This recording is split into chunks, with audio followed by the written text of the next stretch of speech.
This is my cemetery project.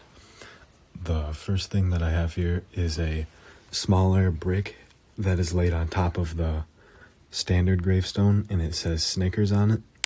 And I tried researching what it meant to make an inference about it, but I couldn't really find anything. So my inference for this one is that Snickers is the name of his pet, and that they put it there because both the man and his pet died. So it's a way of showing their bond and how he loved his pet. This one, it's a kid's gravestone, it looks like. It has a football on it, the number 30 in a few places, and the Dolphins team logo. And the obvious assumption here would be that he's a football fan, but looking more in depth in it to make an inference, I researched the Dolphins around the time when he was alive, and if they had any players that were number 30 on it, and I couldn't find any that were very notable. So I figure that instead of having a favorite player whose number was 30, I think that he played with the number 30.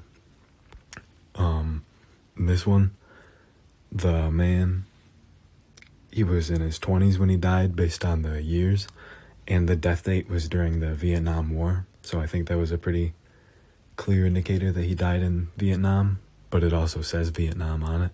So I think that made it pretty obvious. This one, there's a deer engraved into the tombstone, and normally the deer, when I looked it up, it says how it relates to like messages from the spiritual realm, or how they're like representing spiritual things or things like that. But I think that this particular one, because of the style that it is and how you usually see that being used around us, I think that it more means that he was a hunter rather than some sort of spiritual message. And this last one is kind of sad, actually. When I went, it had just snowed earlier that morning, and there was fresh footprints and fresh flowers laid at that grave, and the tombstone was from 2005. So my inference from this one is that whoever it was that died there almost 20 years ago is still loved and missed very much by his family. That's it.